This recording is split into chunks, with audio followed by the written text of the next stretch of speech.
Hi friends, तो आज हम लोग स्टार्ट कर रहे होंगे हमारा नया टॉपिक जो कि है हमारा solution of one dimensional wave equation. ठीक है, तो ये वन डायमेंशनल वेव इक्वेशन का हमें सॉल्यूशन निकालना होगा, वो हमारा टॉपिक है। इसको हम लोग सॉल्यूशन ऑफ वेव इक्वेशन भी बोल सकते हैं डायरेक्ट। बेसिकली हम लोग वन डायमेंशन भी बोल सकते हैं और डायरेक्ट वेव इक्वेशन भी बोल सकते हैं। ठीक है, क्योंकि अभी हम टू डायमेंशनल की बात कर नहीं रहे हैं, वन डायमेंशनल की बात कर रहे हैं। ठीक है, तो इसको हम लोग नॉर्मली वन डायमेंशनल ही है ना, तो हम लोग इसको सॉल्यूशन ऑफ वेव इक्वेशन भी बोल सकते हैं। ठीक है, तो इस टॉपिक को समझाने से पहले, स्टार्ट करने से पहले मैं ये बताना चाहूँगा कि ये टॉपिक में मेथड ऑफ सेपरेशन वाला जो कॉन्सेप्ट है वो अच्छे से इन्वॉल्व है। ठीक है, तो मेथड ऑफ सेपरेशन का लगभग 5 लेक्चर मैंने लिया है। तो अगर उस लेक्चर को अभी तक नहीं करे हो तो मेरा एडवाइस रहेगा, मैंने बहुत अच्छे से और बहुत ईजी तरीके से समझाया है उसमें method of separation of variable, तो उसको अच्छे से पहले कर लेना, फिर इसको शुरू करना, क्योंकि इसको समझने में फिर प्रॉब्लम हो सकती है। ठीक है, और method of separation of variable में एक मैंने लास्ट में एक काफ़ी अच्छा क्वेश्चन कराया था। ठीक है, तो उसमें मेरे को लगता है कि आप में से किसी को कन्फ्यूजन नहीं होगा, लेकिन फिर भी कुछ लोगों को अगर इस चीज़ में कन्फ्यूजन था लास्ट क्वेश्चन में कि जब हमारा पार्शियल डेरिवेटिव का बात हो रहा था, तो मैंने वहाँ पे जब सी एफ निकाला था क्वेश्चन में, तब मैंने निकाला था ऑर्डिनरी डिफरेंशियल इक्वेशन। मतलब जब डी वाला चैप्टर आया था हमारा, डेल डी वाला जब ऑर्डिनरी डिफरेंस था, तो उसमें ऑर्डिनरी डिफरेंशियल इक्वेशन, तो उसका वाला सी एफ लगाया था मैंने। उसका कारण यही था कि वहाँ पे जो कैपिटल एक्स है वो एक्स का फंक्शन था, और जो कैपिटल एफ है, कैपिटल वाई जो है वो हमारा कैपिटल वाई का ही फंक्शन था। तो पार्शियलिटी होनी चाहिए ना। आप देखो, एक्स एक्स का ही फंक्शन है और वाई वाई का ही फंक्शन है, और हम लोग जो फंक्शन एक्स है और फंक्शन वाई है, फंक्शन तो है ना, इसके अंदर वेरिएबल तो अलग बात हो गया ना। मेन तो बाहर फंक्शन की बात है।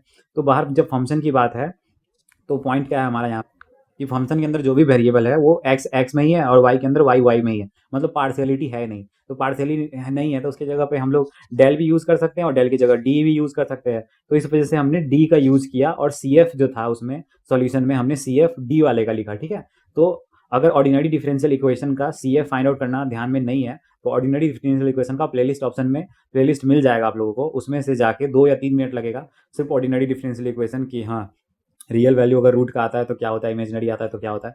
3 मिनट का काम है बस, थोड़ी सी मेहनत कर लो, जाओ उस प्लेलिस्ट में अगर ध्यान में नहीं है, और एक बार ऑर्डिनरी डिफरेंशियल इक्वेशन का सी एफ देख लो। पी आई देखने की जरूरत नहीं है, क्योंकि राइट हैंड साइड जीरो ही आने वाला है, तो पी आई हमारा वैसे भी जीरो ही होने वाला है, तो पी आई की जरूरत नहीं है, सी एफ देख के आ जाओ। ठीक है, तो चलो फिर शुरू करते हैं हमारा वेव इक्वेशन। ठीक है, तो बात कर रहे हैं हमारा वन डायमेंशनल वेव इक्वेशन की। ठीक है, तो वन डायमेंशनल वेव इक्वेशन जो होता है वो ये होता है, उस इक्वेशन को इस फॉर्म में लिखते हैं, मतलब del square u upon del t square equal to c square del u square upon del x square, where c square equal to t upon m. ठीक है, तो ये जो वेव इक्वेशन जो आप लोगों को दिख रहा है वो बेसिकली कहाँ से आता है।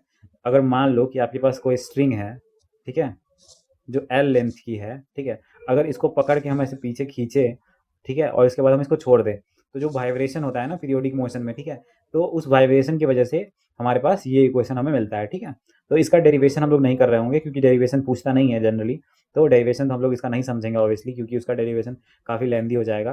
तो क्वेश्चन से ही शुरू करेंगे, क्योंकि बेसिकली ज़्यादातर मतलब क्वेश्चन ही आते हैं, डेरिवेशन बहुत रेयरली, मतलब कभी पूछा ही नहीं है, मतलब मैंने तो नहीं देखा आज तक। तो डेरिवेशन हम लोग बिल्कुल नहीं देख रहे होंगे, क्योंकि डेरिवेशन कोई पढ़ाता भी नहीं है। ठीक है, और बात करेंगे अब हमारे इसमें अलग अलग केसेस की। ठीक है, तो बाउंड्री कंडीशन, मतलब वो जो हम अभी इक्वेशन आप लोगों को दिखाए हैं उसमें हमें बाउंड्री कंडीशन समझना है। ठीक है, तो जैसे हमारे पास जब एल लेंथ का स्ट्रिंग था, तो ये जीरो, ठीक है, जीरो से चल चल के गया, एल लेंथ का है, तो यहाँ पे क्या होना चाहिए, कोऑर्डिनेट्स अगर बात करें तो ये हो गया जीरो और ये हो गया एल। ठीक है, तो जब जीरो से स्टार्ट किया तो एल लेंथ तक चलेंगे, तब जाके हम यहाँ पहुँचेंगे। ठीक है, और हम बात करते हैं हमारा कि अगर हम स्ट्रिंग को पकड़ के यहाँ पे ऐसे खींच दिए, ठीक है, और ऐसे खींच के ऐसे यहाँ पे रोक के रखे हुए, अपने पकड़ के रखे हुए हैं, ठीक है, और पकड़ के रखे हुए हैं, तो time t equal to zero, मतलब स्टार्ट करते हैं आप। ठीक है, तो बिल्कुल हम लोग मतलब स्टार्ट करते हैं कि time t equal to zero पे इस स्ट्रिंग को छोड़ देते हैं। ठीक है, तो time t equal to zero पे हम ऐसे खींच के पकड़े हुए थे और फिर स्ट्रिंग को ऐसे छोड़ दिए, तो स्ट्रिंग ऐसे ऐसे वाइब्रेट करेगा। ठीक है, और वाइब्रेट करेगा तो स्ट्रिंग में मतलब हमें वो इक्वेशन मिलेगी। ठीक है, और हम बात करें हमारे इस फर्स्ट पॉइंट की और एंड पॉइंट की। ठीक है, तो फर्स्ट और एंड पॉइंट जो होगा उसके लिए जो हमारा डिस्प्लेसमेंट होगा वो होगा जीरो। ठीक है, ये चीज़ समझ में आ गई आप लोगों को। अब हम बात करते हैं हमारे इनिशियल कंडीशन की। इनिशियल कंडीशन कब, जब time t equal to zero पे हम यहाँ पे अपने हाथ से रस्सी को पकड़े हुए थे, मतलब स्ट्रिंग को पकड़े हुए थे। ठीक है, अब स्ट्रिंग को पकड़े हुए थे तो वो इनिशियल कंडीशन हो गया। तो इनिशियल कंडीशन समझते हैं क्या कहता है। तो इनिशियल कंडीशन जो कि है हमारा u x comma zero equal to f of x. ठीक है, और ये del u upon del t equal to zero when time t equal to zero. ठीक है, तो जब टाइम टी जीरो है ठीक है। और मेरा जब टाइम टी जब हम इस इक्वेशन में यू एक्स कॉमा जो है ये टी की जगह पे हम यहाँ जीरो लिख देंगे, ठीक है, एक्स कॉमा टी का जो फंक्शन है। अब टी की जगह जीरो हो गया और इधर एफ ऑफ एक्स है, इधर टी का फंक्शन है ही नहीं, ठीक है, मतलब इधर सिर्फ एक्स एक्स का फंक्शन है। तो del u upon del t, मतलब टी के रिस्पेक्ट में अगर डिफरेंशिएशन करेंगे तो ऑब्वियसली बात है, जब इधर एक्स का ही फंक्शन है तो टी के लिए तो ये कांस्टेंट हो गया ना, तो इस वजह से तो ये जीरो आ गया। तो time t equal to zero पे del u upon del t zero है, और ये जब हमारा यू एक्स कॉमा जीरो का फंक्शन है तो इधर सिर्फ एक्स का फंक्शन है, ठीक है। तो ये हमारी इनिशियल कंडीशन होती है, ठीक है। तो इसमें हमको नहीं लगता कि अभी तक आप लोगों को कोई कंफ्यूजन हुआ होगा। अब आगे बात करते हैं हम कि अब जब इतना हम समझ गए, ठीक है, और इसका जब सॉल्यूशन लिखेंगे वो method of separation of variable method से ही लिखेंगे, ठीक है। तो हम पहले ही बता दिए थे स्टार्टिंग में लेक्चर के, ठीक है, कि हमें मेथड ऑफ सेपरेशन इस क्वेश्चन को सॉल्व करने के लिए काम आने वाला है, ठीक है। तो मेथड ऑफ सेपरेशन के ही कॉन्सेप्ट से हम लोग इसका सॉल्यूशन लिखेंगे कि हम यू एक्स कॉमा टी को फंक्शन ऑफ स्मॉल एक्स का ये कर देंगे और फिर t function of small t, मतलब capital function of capital T, और ये स्मॉल टी आ गया अंदर, डेट इज जिसको हम लोग यू एक्स टी भी लिख सकते हैं, आप लोग को बताए थे, ये तो बस शो करने का तरीका है ना। तो ये हो गया हमारा। अब सोल्यूशन ऑफ इक्वेशन वन, ठीक है। तो इक्वेशन वन क्या है हमारा, ये पीछे जाके देखो तो इक्वेशन वन हम किसको नाम दिए थे, इक्वेशन वन हम नाम दिए थे इस इक्वेशन को, ठीक है, हमारा del square u upon del t square equal to c square del square, इसको हम इक्वेशन टू देखे और इसका सॉल्यूशन बोल रहे हैं, ठीक है। तो अभी हमको एक बात बताओ, यू जो था हमारा एक्स टी था ना, तो अब यू को जब t के रिस्पेक्ट में डिफरेंशिएट करेंगे दो बार तो x तो कांस्टेंट है, जिस वजह से डबल डैश लग जाएगा t पे ही, दो बार t ही डिफरेंशिएट हो जाएगा क्योंकि x तो हमारा कांस्टेंट है ना। अब हम बात करते हैं जब x के रिस्पेक्ट में दो बार डिफरेंशिएट करेंगे, इस वाले टर्म की बात कर रहे हैं, तो इस वाले टर्म में क्या है, u को डिफरेंशिएट कर रहा है तो u को equal to double differentiation x और t लिख सकते हैं ना, तो ऐसे लिख सकते हैं। तो क्या करते हैं ना कि आगे जो स्टेप हम करने वाले थे उसमें उस तरह से सब्स्टिट्यूट कर देते हैं, ठीक है। तो सब्स्टिट्यूट कर देते हैं, तो यहाँ देखो del square u del t square equal to del square del t square x t, ठीक है। तो अब हमको यहाँ पे ये देखना है कि हमने अभी ये चीज़ आपको डिफ्रेंशिएट करके दिखा दी कि हमारा ये चीज़ आ रहा था, अभी मैंने आपको बताया, और दूसरे के लिए हमने आपको ये भी बताया कि ये भी आ रहा था हमारा, ठीक है। तो ये दोनों बता दिया, लेकिन इसके बीच में जो एक ये वाली चीज़ है, ये वाली चीज़ मैं बता रहा हूँ आप लोगों को, ये है हमारा x D square t upon D small T square, ठीक है। और ये हमारा हमने इसको डी में बेसिकली हमने इसको डी फॉर्म में लिखा। अब जैसे ये इक्वेशन जो था हमारे पास, इसको भी हम डेल की जगह डी लिख सकते हैं, ऐसा नहीं है, मतलब T D square x upon D x square, ठीक है। और इधर लिख देंगे हम, जब एक्स के रिस्पेक्ट में डिफरेंशिएशन हो रहा था एक्स डबल डैश और टी, ठीक है। इसको हम लोग ऐसे भी लिख सकते हैं डी भी, और डी क्यों लिख सकते हैं, क्योंकि पार्शियलिटी नहीं है ना। अब जैसे कैपिटल एक्स है, मैंने क्या बताया कि वो स्मॉल एक्स का फंक्शन है, मतलब कैपिटल एक्स के अंदर सिर्फ एक्स एक्स ही है, समझ रहे हो। मैं जैसे एग्जांपल के थ्रू कुछ भी मान लेते हैं कि अगर कैपिटल एक्स फंक्शन है और सिर्फ अंदर में हम एक्स ही लिखें, इसका मतलब हमारे पास कोई भी टर्म होगा 5 3x 5x स्क्वायर, तो सारे टर्म एक्स ही होंगे, इसमें वाई नहीं हो सकता क्योंकि हम यहाँ पे दिखा रहे हैं, मतलब एक्स एक्स का ही फंक्शन है, कोई पार्शियलिटी ही नहीं है। और पार्शियल का मतलब होता है पार्शियलिटी नहीं है, तो पार्शियल और फिर डी में क्या ही डिफरेंस होता है, कोई डिफरेंस नहीं रहा, तो हम लोग डेल की जगह पे डी भी लिख सकते हैं। अब सिमिलर टी के साथ भी यही चीज़ होगा ना कि टी जब स्मॉल टी का ही फंक्शन है। तो ये चीज़ मुझे लगता है मैंने बहुत अच्छे से क्लियर कर दिया आप लोगों को, अब मुझे बताने की जरूरत नहीं पड़नी चाहिए, क्योंकि लेक्चर के स्टार्टिंग में भी मैंने वो चीज़ समझा दी थी। क्योंकि मुझे डाउट, बच्चे कमेंट कर रहे थे मुझे कि हाँ लास्ट लेक्चर में आपने डेल की जगह पे डी वाला जो था हमारा ऑर्डिनरी डिफरेंशियल इक्वेशन उसका सी एफ क्यों मान लिया, जबकि पार्शियल डिफरेंशियल इक्वेशन में भी सी एफ निकालना था, उस हिसाब से क्यों नहीं सोचा। तो फिर उसका जवाब वही था हमारा, ठीक है। बाकी हमने डेल के जगह पे डी क्यों लिखे हैं इसका मतलब हमने आपको समझा दिया, ठीक है। अब इक्वेशन वन को हम लोग सब्स्टिट्यूट जब किए तो x t double dash equal to c square t x, ठीक है। और अब मेथड ऑफ सेपरेशन का अगला स्टेप क्या होता है, जब हम इक्वेशन को मतलब सब्स्टिट्यूट करके इस फॉर्म में लिख देते हैं, तो उसका अगला मेथड 5 लेक्चर अगर देख के आए हो तो उसका अगला मेथड तो बिल्कुल रट गया होगा कि हाँ हम एक्स को अलग करते हैं, टी को अलग करते हैं, फिर के इक्वल मानते हैं, तो एक्स इस तरफ है हमारा और टी डबल डैश इस तरफ, तो इस एक्स को इस तरफ भेज दिया और टी को इस तरह भेज दिया, तो टी डबल डैश, और इधर सी को भेज दिया तो 1/c स्क्वायर, मतलब इस तरह से एक्स और टी को अलग कर दिया और एक तरफ 1/c स्क्वायर रखा, ठीक है। और उसको मान लिया के इक्वल, ठीक है। के इक्वल मानने के बाद हमने क्या किया, के इक्वल मानने के बाद हमने पहले वाले को के इक्वल किया, फिर इसको सॉल्व किया, फिर हम दूसरे वाले को के इक्वल किया, फिर इसको सॉल्व किया, ठीक है। तो जब पहले वाले को के इक्वल करेंगे तो इस एक्स को के साथ मल्टीप्लाई कर देंगे, ठीक है। तो क्या बन जाएगा हमारा, बन जाएगा x double dash equal to k x, ठीक है। अब इसको इस तरफ ले आएंगे तो क्या बनेगा, एक्स डबल डैश माइनस के एक्स, और इस तरफ जीरो बच जाएगा बस, क्योंकि के एक्स तो इधर आ गया तो बचा क्या इधर, फिर इधर जीरो ही बचा ना, तो जीरो बच गया। और अब इसको हम इरेज कर रहे हैं, ठीक है। And t double dash minus c square k t equal to zero, ठीक है। अब ये दूसरे वाले के लिए बना ना, ये जो दूसरा वाला है इसमें सिमिलरली इस नीचे वाले को k से मल्टीप्लाई करेंगे और फिर इसको इस तरफ ले आएंगे और इस तरफ 0 बच जाएगा। सिंपल है ये तो, ठीक है। अब ये हो गया हमारा। अब इसके बाद हम बात करते हैं हमारे केसेस की, ठीक है। तो मैं यहाँ पे इसको स्टार्ट करने से पहले आगे जो भी स्टेप स्टार्ट करने वाला हूँ, इससे पहले मैं आप लोगों को क्लियरली कह देता हूँ, अगर वीडियो की स्पीड बढ़ा रखे हो तो स्लो कर लो, ठीक है। क्योंकि अभी यहाँ पे बहुत तगड़ा समझने वाला कॉन्सेप्ट है और वीडियो फास्ट है तो कब निकल जाएगा दिमाग से पता ही नहीं चलेगा। तो वीडियो को बिल्कुल जीरो मतलब हमारा नॉर्मल स्पीड पे ले आओ, क्योंकि ये समझने वाला कॉन्सेप्ट है और बहुत कंफ्यूज करने वाला कॉन्सेप्ट है, ठीक है। तो वीडियो स्लो रखो ताकि अभी अच्छे से समझ में आए, ठीक है। और बिल्कुल एकदम कुर्सी की पेटी बांध लो क्योंकि मौसम बिगड़ने वाला है, क्योंकि इसको समझना इतना आसान भी नहीं है, ठीक है। तो हम बात कर रहे हैं हमारे फर्स्ट इक्वेशन की, जो कि हमारा व्हेन k इक्वल टू 0, ठीक है। तो अब ध्यान से दिमाग लगा के देखना, ठीक है, कि ये इक्वेशन आया हमारे पास, ठीक है। जब हमने इसको सॉल्व किया तो अब हम एक ऐसा केस लेते हैं जिसमें हम देख रहे हैं कि जब हमारा k का वैल्यू 0 है तो क्या होता है, ठीक है। तो देखते हैं क्या होता है k का वैल्यू 0 होता है तो, ठीक है। अभी हो सकता है कि बहुत चीज़ें समझ में आ रही हो, सब चीज़ समझ में आ ही रही होगी, लेकिन कुछ कनेक्ट नहीं कर पा रहे हो तो कोई बात नहीं है। एंडिंग में हर चीज़ एक दूसरे से कनेक्शन होता हुआ दिखेगा और अचानक से सब समझ में आ चुका होगा आपको, मतलब सारा कनेक्शन एक दूसरे में आपको मिक्स दिखेगा, ठीक है। तो अब हम बात करते हैं when k equal to 0 then 5 becomes, ठीक है। तो जब हमारा k जब 0 होगा तो इक्वेशन नंबर 5, जो मैंने इस पूरे इक्वेशन को 5 नंबर दे दिया है, वो क्या बन जाएगा, वो मेरा बन जाएगा आपको, ये देखो k 0 है तो ये टर्म 0, सिर्फ x double dash equal to 0 बचेगा, और k 0 है तो ये टर्म 0, फिर t double dash equal to 0 बचेगा। तो यहाँ देखो वही चीज़ हुआ कि x double dash equal to 0 and t double dash equal to क्या 0 बचा हमारे पास, ठीक है। अब हम बात करते हैं हमारा जब ये x double dash equal to 0 है, उसको हम लोग अभी मैंने समझाया है डी फॉर्म में लिख सकते हैं, ठीक है। तो d square x upon small x equal to 0 and d square t, इसको हम लोग डी फॉर्म में लिख दिए, ठीक है। डिफ्रेंसिएशन को डबल डैश है ना वहाँ पे। अब फिर अगला स्टेप क्या करते थे, इंटीग्रेशन करते थे। तो अगला स्टेप हम इंटीग्रेशन ही करेंगे। क्यों इंटीग्रेशन करेंगे वो अभी आपको आगे पता चलेगा। अभी तक हाँ, क्योंकि हमें तो सॉल्यूशन फाइंड आउट करना ऑब्वियसली, तो ऐसे डेल के फॉर्म में तो सॉल्यूशन, डी स्क्वायर के फॉर्म में तो सॉल्यूशन नहीं लिखते थे ना हम लोग, तो वही चीज़ है बस। तो अब हम इसको इंटीग्रेट करेंगे, तो एक बार इंटीग्रेट करेंगे तो क्या होगा, एक स्क्वायर वाली चीज़ हट जाएगी, एक अकेला बच जाएगा एक बार इंटीग्रेशन करने से। लेकिन जब इंटीग्रेशन होता है तो एक कांस्टेंट हमें डालना पड़ता है ना, तो एक कांस्टेंट हम C1 डाल दिए और यहाँ पे एक कांस्टेंट हम यहाँ पे C3 डाल दिए, ठीक है। तो दोनों में एक ही कांस्टेंट आया हमारे पास, ठीक है। अब डेल एक्स और डेल एक्स एक बार और बचा हुआ है, एक बार और इंटीग्रेट करना है हमको। तो एक इसको क्या करते हैं कि हम ये डेल कैपिटल एक्स को इस तरफ रखते हैं और इस तरफ मल्टीप्लाई में भेज देते हैं डेल स्मॉल एक्स को, ठीक है, और दोनों तरफ इंटीग्रेट कर देते हैं। C1 कांस्टेंट है इसलिए बाहर आ गया, और सिमिलरली यहाँ पे C3 कांस्टेंट है इसलिए बाहर आ गया, ठीक है। अब आने के बाद इसको इंटीग्रेट करेंगे तो ये तो कैपिटल एक्स हो जाएगा, क्योंकि कांस्टेंट का इंटीग्रेशन कैपिटल एक्स के रिस्पेक्ट में तो एक्स आएगा, और यहाँ पे भी कांस्टेंट मतलब इधर 1 से मल्टीप्लाई है ना, 1 का इंटीग्रेशन क्या होता है, वही होता है जो वेरिएबल होता है।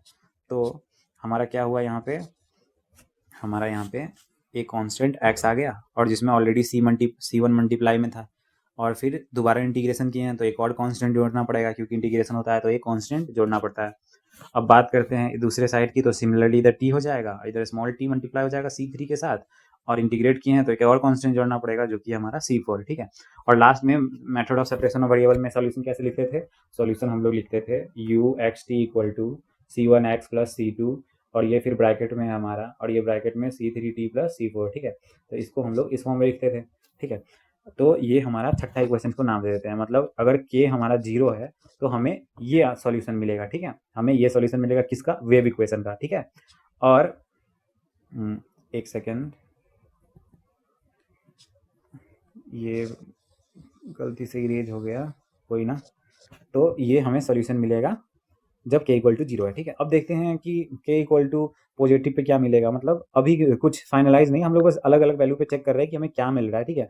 एंडिंग में समझ में आएगा आप लोगों को कि ये चेक क्यों कर रहे थे, मैं अच्छे से समझा दूंगा, बस ट्रस्ट करके जो भी बोल रहा हूँ उसको समझते जाओ, ठीक है। तो ध्यान से समझो और बस अच्छे से समझो, ताकि लास्ट में जब मैं सबको कंबाइन करके कुछ समझाने की कोशिश करूंगा तो समझ में आए। इसलिए मैंने बोला था वीडियो को स्लो रखना ताकि चीज़ें याद रहे आगे, क्योंकि ये थोड़ा लंबा जाने वाला है, ठीक है। क्योंकि इसमें कॉन्सेप्ट है और मैं कॉन्सेप्ट से भाग नहीं सकता, ठीक है। तो वो ऐसा नहीं कर सकता कि मैं स्किप कर दूं कॉन्सेप्ट, जल्दी जल्दी पढ़ा दूं, क्योंकि समझ में नहीं आएगा तो क्वेश्चन नहीं सॉल्व होने वाला है इसका। और ये बहुत इंपॉर्टेंट टॉपिक है वेव इक्वेशन, 10 नंबर से कम का तो इसका क्वेश्चन आता ही नहीं है जनरली। मैक्सिमम टाइम आपको वेव इक्वेशन, हीट इक्वेशन का क्वेश्चन 10 नंबर का ही दिखेगा, ठीक है। तो ध्यान देने वाला टॉपिक है, तो अच्छे से ध्यान दो। When k is positive that is, मतलब अगर मान लो कि k पॉजिटिव है, ठीक है, तो k पॉजिटिव है तो हम k को p स्क्वायर का मान लिए, ठीक है। तो p का वैल्यू कुछ भी डालो, -2 डालो, 3 डालो, स्क्वायर है ना ऊपर में, तो हमको तो k हमेशा पॉजिटिव मिलेगा इस कंडीशन में, इसलिए हम k को p स्क्वायर मान लिए, ठीक है। अब फ्रॉम इक्वेशन 5, इक्वेशन 5 क्या था हमारा, इक्वेशन 5 हमारा यही था ना, सिंपल वाला form x double dash minus p square x, ठीक है। तो इक्वेशन नंबर 5 देखो यहाँ पे, इक्वेशन नंबर 5 जो कि हमारा यहाँ था, उसमें हम के जगह पे पी स्क्वायर सब्सिट्यूट किए, क्योंकि हम पॉजिटिव वैल्यू ले रहे हैं, ठीक है। तो पॉजिटिव वैल्यू ले रहे हैं तो क्या के इसकी जगह पे पी स्क्वायर सब्सिट्यूट किए, के जगह पे पी स्क्वायर, ठीक है। अब एक्स डबल डैश को क्या लिखेंगे, d square x upon x square minus p square x equal to zero, और टी डबल डैश को लिखेंगे d square t upon t dash equal to zero, और minus c square p square t equal to zero, ठीक है। अब इसमें से capital x को कॉमन लेंगे तो क्या बचेगा, D square minus p square बचेगा, और इसमें से कैपिटल टी को कॉमन ले लेंगे तो D one square minus c square upon P square, मतलब इसको हम डी माने, मतलब डी अपॉन डी एक्स, जिसके नीचे डी एक्स है उसको कैपिटल डी मान लिए, मतलब कुछ भी मान सकते हो, और जिसके नीचे डी टी है उसको हम डी वन मान लिए, ठीक है। तो इस तरह से हम अलग अलग इक्वेशन लिख दिए। अब इसका ऑक्सिलरी इक्वेशन हम ऑब्वियसली फाइंड आउट करने के लिए लिखेंगे, क्योंकि हमें तो सी एफ चाहिए ना। आप लोगों को लास्ट क्वेश्चन याद ही होगा कि हमने उसमें सी एफ फाइंड आउट किया था। तो अब d square minus p square equal to zero, और d one square minus c square plus p square equal to zero है, ठीक है। अब इक्वल टू जीरो है तो ऑब्वियसली बात है, देखो राइट हैंड साइड में अगर कुछ होता है तो ही पी आई आता है। अगर थोड़ा सा भी पी आई याद होगा तो आपको पता होगा कि राइट हैंड साइड में ई की पावर एक्स, या फिर हमको साइन एक्स या कॉस एक्स, या राइट साइड में कुछ होता है तो ही पी आई निकालते हैं। राइट में जब कुछ है ही नहीं तो पी आई तो जीरो आएगा, ठीक है। हमें बस सी एफ निकालना है। सी एफ निकालने के लिए क्या करते हैं, रूट निकालते हैं इस इक्वेशन का। तो इसके लिए क्या करेंगे, पी स्क्वायर को उधर भेज देंगे, रूट करेंगे तो प्लस माइनस पी आ जाएगा। इसी तरह से D one equal two plus minus इधर रूट करेंगे तो क्या आ जाएगा, सी पी आ जाएगा, ठीक है। और सी पी आने के बाद हम सी एफ लिख देंगे, ऑर्डिनरी डिफरेंशियल इक्वेशन वाला जो सी एफ था हमारा, जिसमें हम हमारा क्या बोलते हैं इसको, जो प्रॉपर्टी था जिसमें हमारा दो रूट आता है डिफरेंट डिफरेंट, ठीक है। तो इसमें हम देखेंगे कि हमारा इसका जो सी एफ आएगा वो आएगा सी वन ई की पावर पी एक्स, और फिर प्लस सी टू ई की पावर माइनस पी एक्स, ठीक है। इसको हमने पुट कर दिया। ये यहाँ पे एम वन एम टू रहता है, दो रूट को हम सब डाल दिए यहाँ पे, और इसके बाद सी वन और सी टू जब यूज़ कर ही लिए हैं तो फिर सी एफ जो दूसरे टर्म का लिखेंगे वो हम सी थ्री और सी फोर लिखेंगे। तो हमारा C F equal to c three e की पावर क्या आ जाएगा, रूट का, और इंटू टी आएगा, तो सी पी हमारा रूट है तो सी पी, और दूसरा रूट हमारा माइनस सी पी है तो minus c p into t. तो ये हमारा सी एफ आ गया। और पी आई मैंने अभी थोड़ी देर पहले आपको समझा दिया था कि पी आई हमारा जीरो आएगा, क्योंकि राइट हैंड साइड ही जीरो है और P I right hand side से ही तो आता है। तो हम finally c x equal to जो मेन सॉल्यूशन होता है एक्स का, हम फाइनली क्या बोल सकते हैं, C F plus P I तो जीरो है, तो एक्स का क्या बन जाएगा सॉल्यूशन, जो अभी इसका सी एफ आया था, और टी का जो सॉल्यूशन बनेगा वो जो सी एफ आया था, क्योंकि पी आई तो जीरो है हमारा, ठीक है। और उसके बाद जो फाइनल इक्वेशन लिखते हैं क्या लिखते हैं, एक्स इंटू टी लिखते हैं ना method of separation of variable में। तो बस इन दोनों को मल्टीप्लाई करके हम यहाँ पे लिख दिए, ठीक है, सिंपल है। हमने इस पूरे इक्वेशन को लिख के यहाँ इसको बॉक्स में डाल के इसको हमने सेवन्थ इक्वेशन नाम दे दिया, ठीक है। अब बात करते हैं हमारा व्हेन के इज निगेटिव, ठीक है। तो that is k equal to minus p square, ठीक है, फ्रॉम 5, ठीक है। तो फिफ्थ इक्वेशन, इस इक्वेशन की बात कर रहे हैं, फिफ्थ फ्रॉम 5 इक्वेशन में हम माइनस पी, मतलब हमको जीरो ले लिए, पॉजिटिव ले लिया, अब क्या बच गया लास्ट, निगेटिव बच गया, ठीक है। और निगेटिव बच गया है तो पी स्क्वायर तो हमेशा पॉजिटिव वैल्यू देगा, और उसके आगे ही निगेटिव लगा दिया। अब यहाँ पे तुम पी की जगह पे कुछ भी डालो, आगे निगेटिव है तो अब के का वैल्यू निगेटिव ही आने वाला है इस कंडीशन में, ठीक है। तो यूनिवर्सल हो गया एकदम कि के का वैल्यू, पी का वैल्यू कुछ भी डालो निगेटिव तो आना ही है, ठीक है। तो ये निगेटिव वाला केस हो गया, ठीक है, निगेटिव वाला केस हो गया। तो यहाँ पे x double dash plus p square x equal to zero है, ठीक है। T double dash plus p square c square ये इक्वल टू जीरो है, क्योंकि यहाँ बीच में माइनस था ना फिफ्थ इक्वेशन में, तो माइनस पी स्क्वायर मल्टीप्लाई करने की वजह से इस बार बीच में क्या आ गया, प्लस आ गया, ठीक है। बीच में प्लस आ गया तो सिमिलरली इसमें से एक्स कॉमन ले लेंगे तो d square plus p square और इंटू कैपिटल एक्स, और d one square plus p square plus c square into t equal to zero, ठीक है। ये प्लस के लिए कंफ्यूज मत होना, क्योंकि देखो एक बार फिफ्थ इक्वेशन एक बार फिर से दिखा देता हूँ, बीच में काफ़ी कुछ समझा है ना, ध्यान से कहीं निकल गया हो। देखो बीच में क्या था, माइनस था, तो इस बार के की जगह पे माइनस पी स्क्वायर पुट किए ना, तो ये माइनस माइनस बीच में प्लस बना दिया वहाँ पे, ठीक है। तो ये चीज़ समझ गए आप लोग।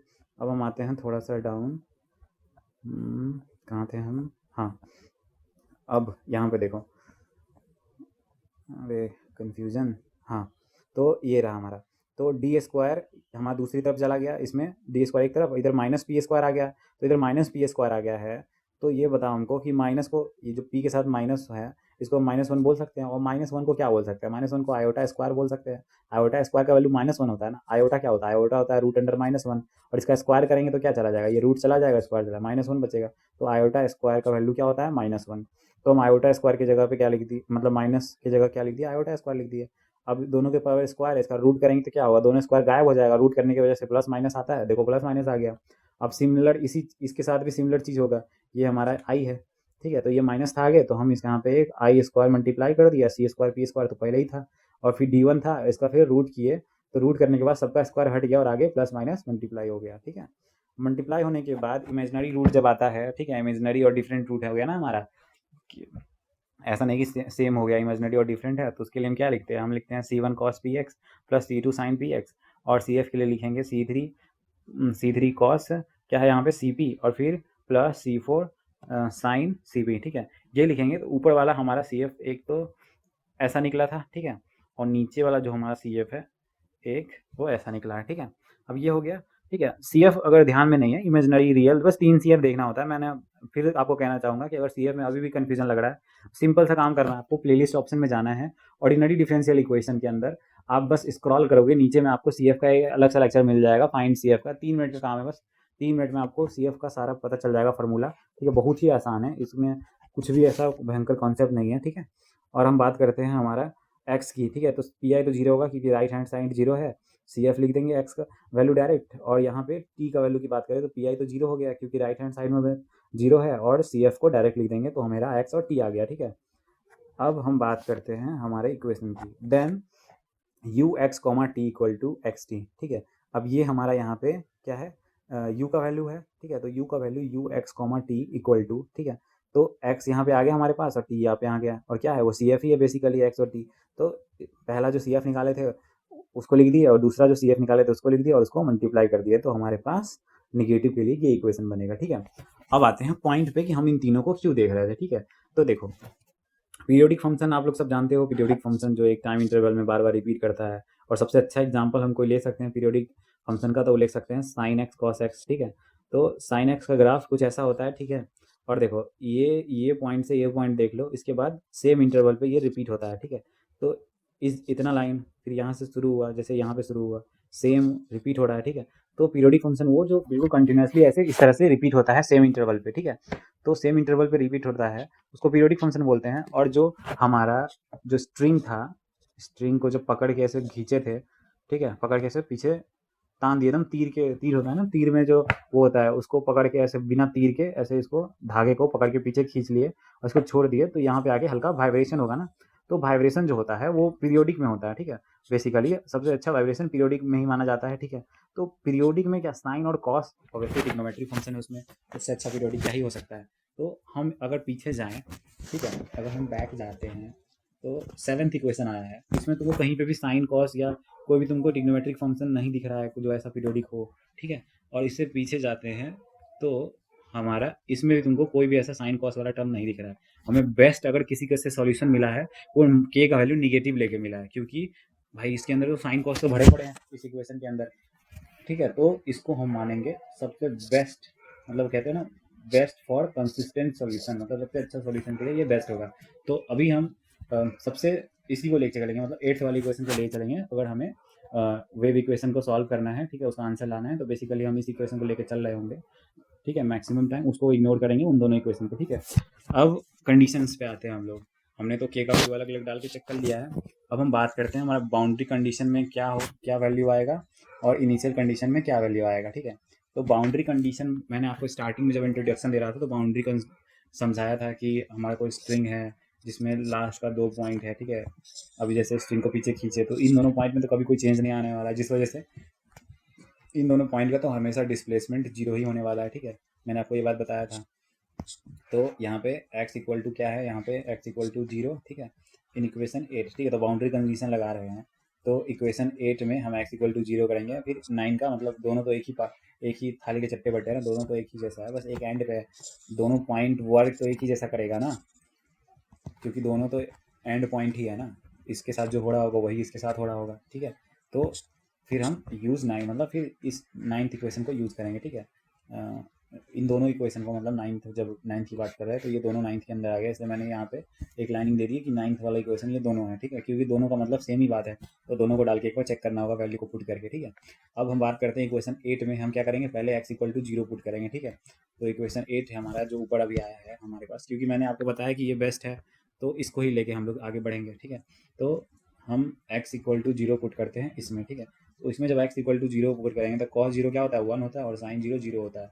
तो यहाँ पे 1 से मल्टीप्लाई होकर C1 बच गया, और ये टर्म में कहीं पे x नहीं है, तो क्या आ जाएगा C1 इंटू दिस टर्म, ठीक है। तो नीचे आओ, जब x को 0 पुट किया इस इक्वेशन के हिसाब से, तो C1 इंटू जो सेकेंड टर्म था वो आ गया हमारे पास, ठीक है।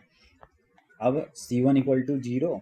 अब ये चीज़ यहाँ पे समझने वाला है, थोड़ा ध्यान से देखो कि इस इक्वेशन में अगर हम बात करें कि इस इक्वेशन में अगर हम C1 को 0 डाल देते हैं तो 0 हो जाता है, ठीक है। लेकिन हम बात करेंगे हमारे जनरल सोल्यूशन की, जो हमने फाइंड आउट किया था वेव के लिए, जो मैंने अभी आपको बताया कि इंपॉर्टेंटली हम उसी को लेके चल रहे होंगे, ठीक है। तो इस इक्वेशन में जब तुम आते हो तो ये इक्वेशन तुम्हारे पास कब आएगा, ठीक है। ये इक्वेशन तुम्हारे पास तभी आएगा ना जब ये दोनों वैल्यू तुमको मिला।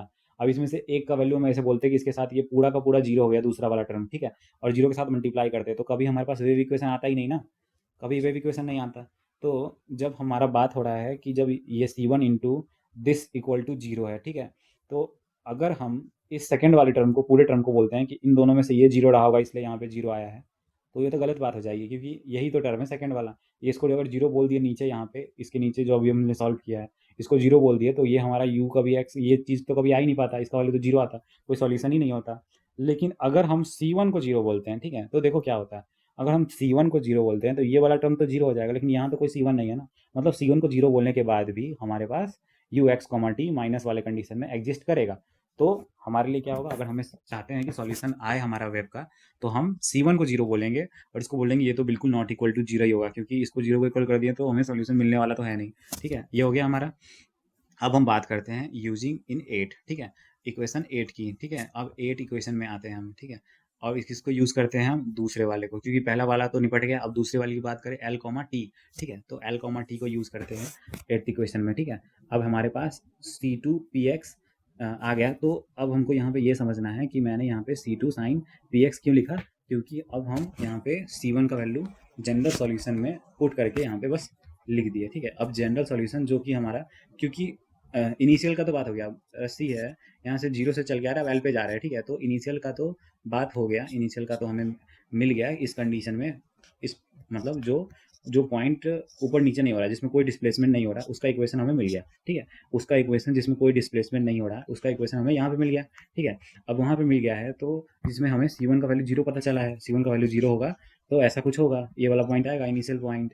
तो अब C1 का वैल्यू जनरल सॉल्यूशन में पुट कर दो, तो उसमें क्या होगा, इनिशियल पॉइंट मिल जाएगा हमें। तो C1 का वैल्यू जैसे ही पुट किए तो ये वाला टर्म गायब, और ये वाला टर्म मल्टीप्लाई बाई दिस वाला टर्म, ठीक है, ऐसा हो जाएगा। तो क्या हो गया हमारा, C2 sin Px multiply by second वाला टर्म, ठीक है, ऐसा हो गया। अब इस इक्वेशन में L पुट कर देंगे और फिर हमें स्टार्टिंग 0 से L तक पहुंच जाएंगे, ठीक है। तो इसमें अब हमें क्या करना है, L पुट करना है, क्योंकि हमें यहाँ पे U L, T भी है, मतलब एक बार x डिस्प्लेसमेंट हमें L भी डालना है x की जगह पे, ठीक है। x की जगह पे अब L डालना है, तो x equal to L in equation 11 and use 9, ठीक है। तो x इक्वल टू L यहाँ पे जब पुट किए तो हमारे को क्या मिला, तो C2 इंटू एक्स की जगह पे L डाल दो तो हमें PL मिल गया, और फिर हमारा दूसरा जो टर्म है इसके अंदर x नहीं है तो कोई बात नहीं है। लेकिन फॉर्म 10 के हिसाब से हमने जो फ्रॉम 10 10वां इक्वेशन में हमने एक चीज़ जो हमने प्रूफ किया था कि हम लोग इस टर्म को 0 के इक्वल नहीं बोल सकते हैं, ठीक है। ये देखो, ये जो लाइन है अभी थोड़ी देर पहले बताया था कि ये 10th वाला जो है ये दूसरा क्या हो सकता है हमारा, 0 नहीं हो सकता है, और यहाँ पे C1 को हमने 0 डिक्लेयर कर दिया था, ठीक है। तो यहाँ पे हमने इसको नॉट इक्वल टू 0 कर दिया, ये हमको इक्वेशन आया L डालने के बाद। तो ये वाला टर्म 0 तो हो नहीं सकता, क्या साइन PL 0 हो सकता है, क्या C2 0 हो सकता है, अब हमको ये सवाल है, ठीक है। तो हमको ये सवाल है, तो अब इक्वेशन में पीछे जाते हैं कि इसको 0 लिखेंगे या इसको 0 लिखेंगे। ऑब्वियसली कोई क्वेश्चन सॉल्व करेंगे तो अगला स्टेप हम डायरेक्टली तो नहीं बोल सकते ना कि C2 को 0 कर दो, क्योंकि ये तो 0 हो नहीं सकता है, क्योंकि साइन PL भी तो 0 हो सकता है। अब उसको समझने के लिए थोड़ा पीछे जाओ, ठीक है। तो C1 ऑलरेडी 0 है, और ये हमारा नॉट इक्वल टू 0 होना ही चाहिए, मतलब ये चीज़ हमने प्रूफ किया है, ठीक है।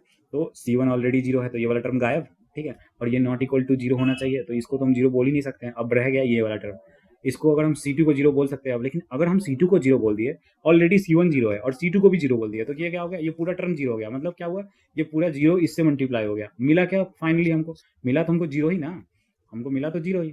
तो हम C2 को तो 0 नहीं बोलेंगे, लेकिन उसी की जगह पे हम साइन PX को 0 बोल दे तो तब तो कोई लफड़ा नहीं होगा, ठीक है। तो हम क्या करते हैं, यहाँ पे साइन PL जो है इसको 0 मान लेते हैं, और यहाँ लिख देते हैं कि C2 को तो बिल्कुल भी 0 के इक्वल मत करना, ठीक है।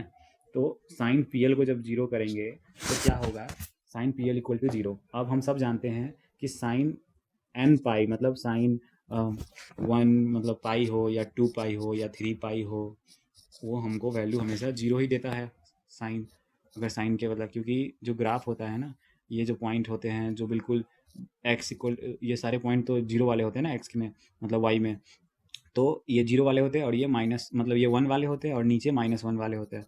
तो ये जितने भी वैल्यू होते हैं, ये zero, pi, two pi, three pi, मतलब एन पाई वाला जो होता है वो साइन के ग्राफ में हमेशा साइन का वैल्यू जीरो देता है। तो हम जीरो की जगह पे साइन एन पाई लिख दिए, ठीक है, साइन एन पाई लिख दिए। तो क्या हुआ, ये साइन से साइन कैंसिल हो गया और हमारे पास आ गया p l equal to n pi, ठीक है। अब p l equal to n pi आ गया हमारे पास, ठीक है। तो हम यहाँ बोल सकते हैं कि पी इक्वल टू क्या हो जाएगा हमारा, पी इक्वल टू हो जाएगा हमारा एन पाई बाई एल, ठीक है, हो जाएगा आराम से। यहाँ सिंपल दिख रहा है कि पी इधर है, इधर एल को भेज देंगे तो डिवीजन में हो जाएगा। और यहाँ पे एन क्या है हमारा, इंटीजर है, हमने स्पेसिफाई कर दिया, ठीक है। अब क्या करते हैं, इक्वेशन नंबर 11, ठीक है। तो इक्वेशन नंबर 11 कहाँ है हमारा, इक्वेशन नंबर 11 ये रहा।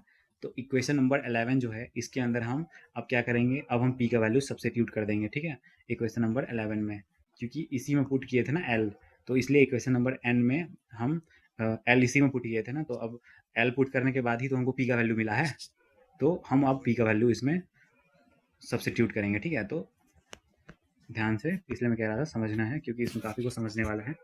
तो हम पी की जगह पे क्या किए, n pi by l put किए 11th इक्वेशन में, ठीक है। तो 11th इक्वेशन में n pi by l, p की जगह पे एन पाई बाई एल और पी की जगह पे एन पाई बाई एल, ठीक है। और ये पुट करने के बाद अब हमको क्या करना है, अब हमको पुट करने के बाद यहाँ पे ये जो टर्म है ना सी, ये वाला टर्म को बाहर ही रखना बिल्कुल, ठीक है, इसको अंदर मल्टीप्लाई नहीं कर रहे हैं, ठीक है। सी टू को बस अंदर मल्टीप्लाई कर रहे हैं। तो सी टू को जब अंदर मल्टीप्लाई करेंगे तो पहला टर्म क्या बनेगा, सी टू इंटू सी थ्री, ठीक है, और इधर क्या बनेगा, सी टू इंटू सी फोर, ठीक है, ऐसा टर्म बन जाएगा। तो सी टू इंटू सी थ्री, इसके जगह पे हम ए एन लिख दिए, और सी टू इंटू सी फोर, ठीक है, इसके जगह पे हम बी एन लिख दिए, ठीक है। और बी एन लिख दिया, और बी एन लिखने के बाद हमारा ये वाला टर्म तो रहेगा ही cos n pi c T, और ये sign n pi c T, ठीक है, ये चीज़ तो रहेगा ही ना। तो ये चीज़ वैसा का वैसा है। और इधर sine n n pi by l को अंदर मल्टीप्लाई किए नहीं थे तो इसको बाहर ही लिख दिए, जैसा बाहर छोड़ दिए थे, ठीक है। और यहाँ पे स्पेसिफाई कर दिए हम, क्योंकि एग्जाम में भी स्पेसिफाई करना पड़ता है कि सी टू और सी थ्री को हम ए एन लिखे हैं और सी टू और सी फोर को हम बी एन लिखे हैं, ठीक है। तो ये हमारा जनरल फॉर्म आ गया, ठीक है। तो अगर फॉरियर सीरीज़ के बारे में थोड़ा सा भी जानते हो तो ये क्वेश्चन थोड़ा सा जाना पहचाना लग रहा होगा। अब हम बात करते हैं हमारा इनिशियल कंडीशन की। बाउंड्री कंडीशन हमारा खत्म हो गया, बाउंड्री कंडीशन भी हमने समझ लिया।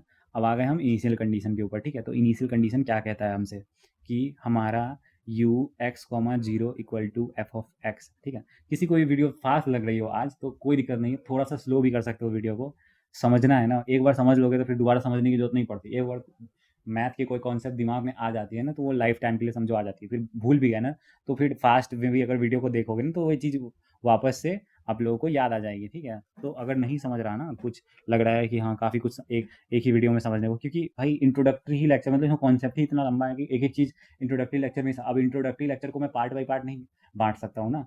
इंट्रोडक्टरी लेक्चर है और इसमें कॉन्सेप्ट ज़्यादा है, ठीक है। तो हमको एक ही लेक्चर में सब चीज़ समझाना पड़ेगा, ऐसे बांट देंगे ना तो और कन्फ्यूजन होगा। एक ही वीडियो में तो आप लोग कंसंट्रेट करोगे तो पूरा समझ में आ जाएगा, क्योंकि मैं नॉन स्टॉप लगातार बोले ही जा रहा हूँ, लगभग 40 मिनट से बोले ही जा रहा हूँ ताकि आप लोगों को चीज़ समझ में आए। नॉन स्टॉप, नो ब्रेक, ना मैंने पानी पिया, मैं कुछ नहीं कर रहा हूँ, ठीक है, बस नॉन स्टॉप बोल रहा हूँ ताकि आप ही के लिए, ठीक है। तो आपको अच्छे से समझना है, ठीक है।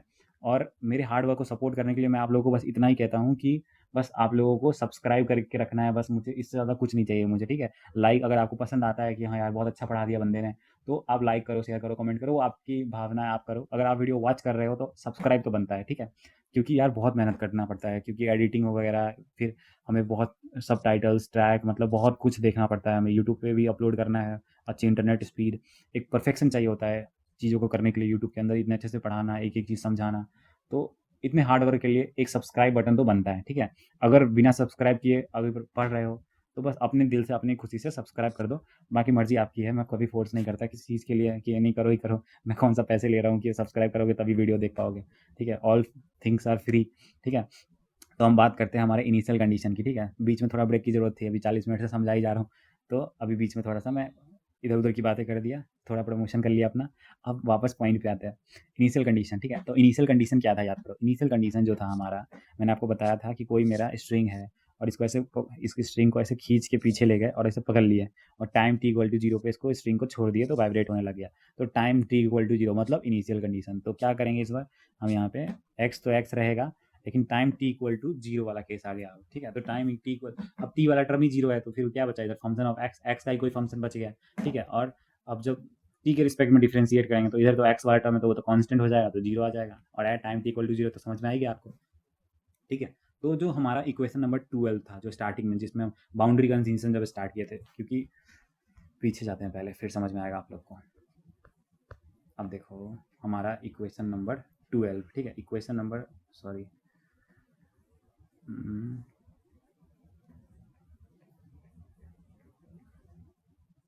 या इक्वेशन नंबर 12, ठीक है। तो इक्वेशन नंबर जो 12 है हमारा, ये हमारा क्या था, बाउंड्री कंडीशन, ठीक है। और इसमें हमको दिख रहा है कि साफ साफ कि यहाँ पे टी वाला टर्म भी है, ठीक है, टी वाला टर्म है हमारे पास।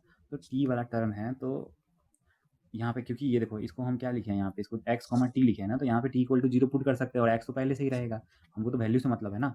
तो हम टी इक्वल टू जीरो है, ठीक है, इन इक्वेशन 12, ठीक है। तो इक्वेशन 12 में टी इक्वल टू जीरो जब किए, तो हमको बाउंड्री कंडीशन की हमारा वेव इक्वेशन का सॉल्यूशन आ चुका है। मैं पहले बता क्लियर कर दूँ ये चीज़, कि ऐसा नहीं कि अभी तक हम लोग किसी भी आउटकम पे नहीं पहुंचे हैं, हमारा एक का बाउंड्री कंडीशन का ऑलरेडी सॉल्यूशन निकल चुका है, ठीक है। तो अब हम इनिशियल कंडीशन का सॉल्यूशन निकाल रहे हैं बस, ठीक है। तो टी इक्वल टू जीरो पे जब हम पुट करेंगे, ठीक है, तो टी इक्वल टू जीरो पे जब हम पुट करेंगे तो देखो कॉस में जब t equal to zero put करोगे तो क्या होगा, कॉस जीरो इक्वल टू क्या होता है, वन होता है, तो यहाँ पे ए एन बच जाएगा। लेकिन जब साइन में t equal to zero put करते हो और साइन जीरो का मतलब जीरो, तो ये पूरा टर्म ही गायब, तो बचा क्या, a n into sine n pi l upon x बच गया, ठीक है। और अब हम बात करते हैं टी इक्वल टू जीरो पे हमको क्या मिला था, हमको यही चीज़ मिला था जो भी मैंने ऊपर बताया, sine n pi upon l, और एन रह गया था, इसको मल्टीप्लाई करके। और कई लोगों को ये कन्फ्यूज़न हो रहा होगा कि sigma n equal to one से इन्फिनिटी क्यों लिखा, ठीक है। तो बेसिकली हम जब यहाँ पे समेशन कर रहे हैं ना, मतलब हम इसका सॉल्यूशन जो फाइंड आउट कर रहे हैं, तो उसका सॉल्यूशन लिख रहे हैं। अब सॉल्यूशन जो है ना, वो ए एन का वैल्यू और ए और बी का वैल्यू अलग अलग वैल्यू पे वेरी करेगा, ठीक है। इस वजह से हम sigma n equal to one लगाते थे। आगे एक न्यूमेरिकल करेंगे, वो चीज़ समझ में आ जाएगा। बस समझ लो कि ये हमारा एक फार्मूला बन गया, ठीक है, और वो फार्मूला हमने अभी स्टेप बाय स्टेप डिराइव करा, ठीक है, जिसमें एन से एन का अलग अलग वैल्यू होगा, और वो कैसे होगा वो न्यूमेरिकल से समझ में आ जाएगा कि एन का अलग अलग वैल्यू कैसे आएगा, ठीक है। इसके लिए नहीं सोचना आपको, बस याद रखना है कि एन से इन्फिनिटी तक हम वैल्यू लेंगे, ठीक है। एन का वैल्यू चेंज होगा, जैसे यहाँ पे C2 C3 है, इसके बाद C4 C5 C6 C7 ऐसे जनरल बनेगा, तो हमने डायरेक्ट ए एन और बी एन मान के आगे फर्दर प्रोसीड किया, ठीक है। तो कुछ भी बन सकता है ना, तो वो वाली चीज़ थी, तो इसमें इसलिए हमें वन से इन्फिनिटी तक का वैल्यू सेट कर दिया कि चलो यार जो नंबर बनना है बन जाओ, हमें तो वन से इन्फिनिटी हमने तुम्हें दे दिया। अब तुमको ए में 3 चाहिए, 4 चाहिए, ए एन जो था उसकी जगह पे तुमको A2 चाहिए, A3 चाहिए, हमने कंडीशन लगा दिया कि वन से इन्फिनिटी तक कुछ भी ले लो तुम एन का वैल्यू, ठीक है, और सबको सम करो वन से इन्फिनिटी तक। अब एन का वैल्यू 1 2 3, अब इसमें से कोई जीरो हो जाएगा तो वो टर्म नहीं दिखेगा आपको A3 वाला, आपको बस A4 दिखेगा। वो क्वेश्चन से मैं समझा दूंगा, अभी उतने मत सोचो, अभी तो मेन थ्योरी समझना है तो थ्योरी समझो, ठीक है। तो equation number 12, from equation number 12, ठीक है, D you upon D T, ठीक है, इक्वल टू ये जो आया हमारा, ठीक है। और इसके बाद जो ये जो टर्म लिखा हूँ मैं, अब इक्वेशन नंबर 12 यहाँ पे इस तरह का क्यों दिख रहा है, उसका जवाब मैं अभी आपको देता हूँ। जैसे अब यहाँ पे समझो, जो पहला था हमको इसको सॉल्व करना था, जिसमें हमें टी को जीरो पुट करना था ना, इस इक्वेशन को जिसके ऊपर मैंने लाइन डाला है, ठीक है। तो टी को जीरो शूट करना था, पुट करना था, और हमें इक्वेशन 14 मिल गया, ठीक है। तो ये तो हमारा हो गया काम खत्म। लेकिन अब हमारे पास बचता है ये वाला पार्ट, ठीक है, जिसमें हमें पहले तो यू को डिफ्रेंशिएट करना है पार्शियली, ठीक है, और फिर हमें टी का वैल्यू जीरो पुट करना है, ठीक है। तो वो वाला पार्ट तो हो गया। और फिर ये तो इस इक्वेशन नंबर 12 में टी को जीरो पुट किए थे ना, तो अब इक्वेशन नंबर 12 के साथ del u upon del t करेंगे, फिर t equal to zero put करेंगे, तो इक्वेशन नंबर 12 पे आ जाओ। इसको हम क्या करते हैं, एक बार डिफ्रेंशिएट करते हैं, ठीक है। तो डिफ्रेंशिएट करेंगे तो ए एन तो कांस्टेंट है, तो ये तो बाहर आ गया, ठीक है। अब हम डिफ्रेंशिएट जो कर रहे हैं वो यहाँ पे देखो, डिफरेंशिएट किसके रिस्पेक्ट में कर रहे हैं, टी के रिस्पेक्ट में कर रहे हैं, तो जिस टर्म के पास टी होगा उसी के साथ कुछ होगा ना। अब जिसके पास टी नहीं होगा वो तो कांस्टेंट की कैटेगरी में आ जाएगा। तो इसके पास टी है तो cos n pi upon l, और ये टी है, इसका डिफ्रेंशिएशन क्या होगा, ऑब्वियसली इसका डिफ्रेंशिएशन हमारे पास होगा साइन माइनस साइन, तो यहाँ पे minus sine n pi l ऐसा टर्म आएगा ना। तो देखो यहाँ पे नीचे जो मैंने लिखा है देखो बिल्कुल वैसा ही टर्म लिखा है साइन वाला, ठीक है।